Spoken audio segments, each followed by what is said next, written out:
আমি আজকে আলুর দম বানাবো। দেখো নতুন আলুর দম। এই আলুগুলোকে আমি ধুয়ে পরিষ্কার করে নিয়েছি। দিয়ে প্রেসার কুকারের মধ্যে 3টে সিটি দিয়ে আমি নামিয়ে নেব। জল দিয়ে দিচ্ছি আলুর মধ্যে।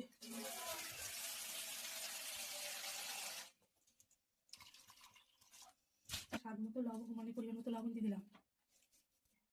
ঢাকনাটা বন্ধ করে দিলাম। ওভেনটা জ্বালিয়ে দেবো।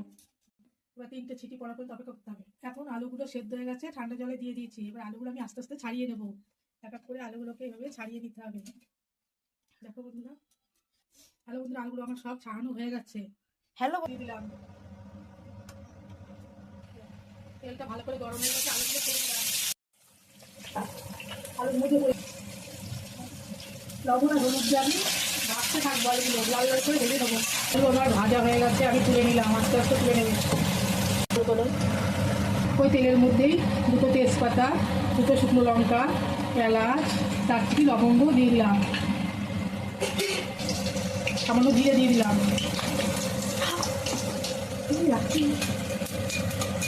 ভাজা ভাজা হবে।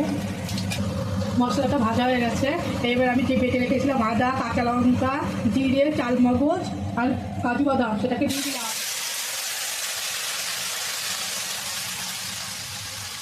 সামান্য জল দিয়ে দিলাম।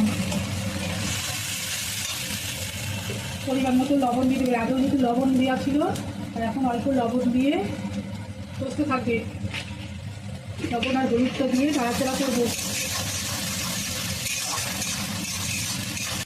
টমেটো কুচি দিয়ে দিলাম। 2টো গোটা কাঁচা লঙ্কা দিয়ে দিলাম। 1 চামচ লঙ্কার গুঁড়ো দিয়ে দিলাম। সামান্য মিষ্টি দিয়ে দিলাম। ভালো করে কষতে থাকতে হবে। ভাজা আলুগুলো দিয়ে দিলাম। দিয়ে নাড়তে থাকবো। দিয়ে দিলাম। আপনারা যে যেমন গ্রেভি খাবেন সেরকম দেবেন। ঢাকা দিয়ে দিলাম। 5 মিনিট পর ফিরে আসছি।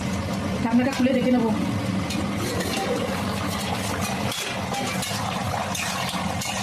রান্নাটা হয়েই এসছে।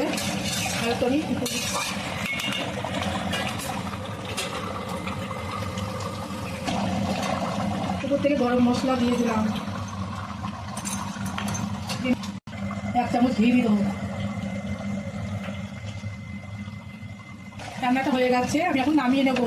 আপনারা এই আলু দমটা লুচি, রুটি, পরোটার সাথে খাবেন, খুব ভালো লাগবে। আমার রান্নাটা যদি আপনাদের ভালো লেগে থাকে তাহলে একটা লাইক ও শেয়ার করে দেবেন। ধন্যবাদ।